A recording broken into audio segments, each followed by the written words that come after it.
जगभरात प्रसिद्ध असणारी साताऱ्यातील सातारा हाफ हिल मॅरेथॉन स्पर्धा ही आता रविवारी पार पडते।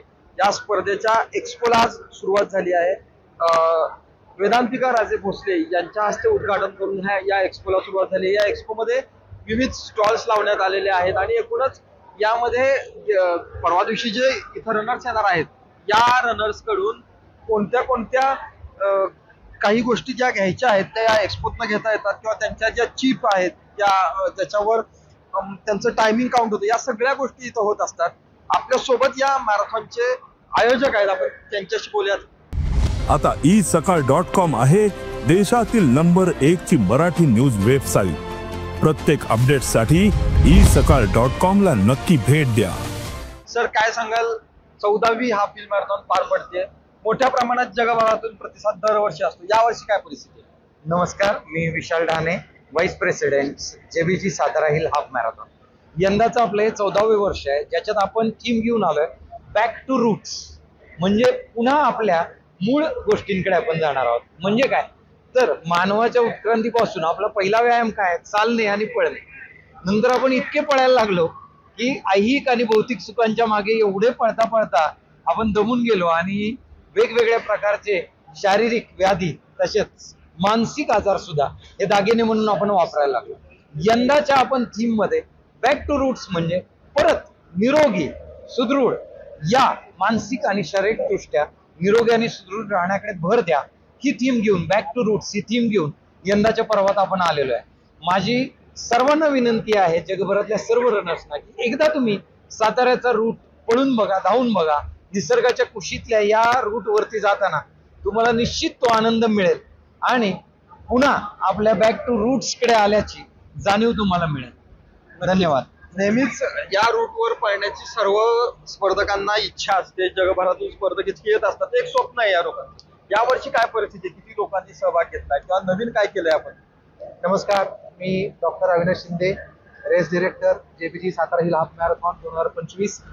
यावर्षी आपल्याकडं जसं आपण म्हटलं बदल हा निसर्गाचा नियम आहे आणि सातारा हिल मॅरेथॉन दरवर्षी काही ना काहीतरी नवीन घेऊन येत असते। यावर्षी आपण आपला स्वतःचा रजिस्ट्रेशन प्लॅटफॉर्म तयार केलेला आहे आणि तो यशस्वीरित्या पार पडलेला आहे। यावर्षीचं रजिस्ट्रेशन आपल्या 8,500 लोकांनी केलेले, की जे फक्त अर्धा ते पाऊण तासात पूर्ण झालेले आहे। त्यानंतर जे काही आपण भारतातली ही एकमेव मॅरेथॉन आहे की जिथं 3 मेडल वेगवेगळ्या प्रकारचे मेडल दिले जातात। तर ते 3 मेडल्स म्हणजे गोल्ड, सिल्वर आणि ब्रॉन्झ अशा प्रकारचे आपण समजूया। तर ते त्यांच्या टायमिंग नुसार दिले जातात, फिनिशिंग टाइम नुसार। आणि आतापर्यंत हे मेडल्स आपण गन टाइम नुसार देत होतो, परंतु त्याच्यामध्ये थोडंसं रनर लोकांची धावपळ व्हायची म्हणून आपण थोडीशी एक सुधारणा केलेली आहे की हे मेडल्स आपण आता चिप टाइम नुसार देतोय आणि ह्या आपल्या निर्णयाचं पूर्ण रनिंग कम्युनिटीमधनं अत्यंत आनंदानं स्वागत केले। धन्यवाद। एकूणच आता जवळपास अर्ध्या तासात 8,000 रनर्सनं सहभाग घेतला, पण हे शेवटी कुठेतरी तुम्ही संयोजक म्हणून तुमच्यावर एक दबाव किंवा परत बंधन आहे की आता हे सगळं फार व्यवस्थित पडायला पाहिजे। काय वाटतंय, कसं काय परिस्थिती सध्या? नमस्कार, मी उपेंद्र पंडित, अध्यक्ष JBG Satara hill half marathon 14th edition. आपल्याकडे आता जवळपास 8,500 स्पर्धकांनी रजिस्टर केलेलं आहे। त्याच्यासाठी जी तयारी आमची जोरात झालेली आहे, संपूर्ण तयारी झालेली आहे। 2 दिवसासाठी रन आपला रविवारी आहे, त्यासाठी 2 दिवस सर्व धावकांना बीप देण्यासाठी आणि रेस्किट देण्यासाठी हा एक्स्पो आहे।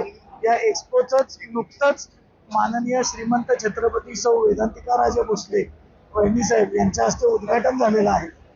या एक्स्पो मध्ये रनर्सना बीप मिळणार आहे, त्याचबरोबर सर्व लोकांना फिटनेस रिलेटेड सर्व गोष्टी इथे अवेलेबल आहेत आणि याचं सर्व रनर्सनी तसंच साताऱ्याच्याही सर्व ज्यांनी रजिस्टर केलेलं नाहीये या सगळ्यांनी याचा लाभ घ्यावा।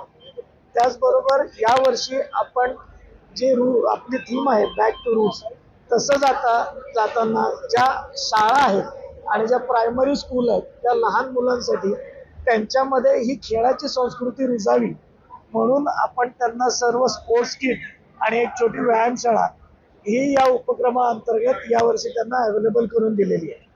एकूणच मॅरेथॉन कडून दरवर्षी काहीतरी नवीन करण्याचा प्रयत्न होत असतो। यावर्षी साधारण 8,000 स्पर्धकांनी आता सहभाग घेतलाय, त्यामुळं आता यवतेश्वरच्या घाटात कासच्या रस्त्याला जवळपास 8,000 स्पर्धक आपल्याला रविवारी पळताना दिसतील आणि आता ती तयारी अंतिम टप्प्यात आल्याचं आपल्याला पाहायला मिळत आहे. ओंकार कदम, साम टीव्ही न्यूज, सातारा.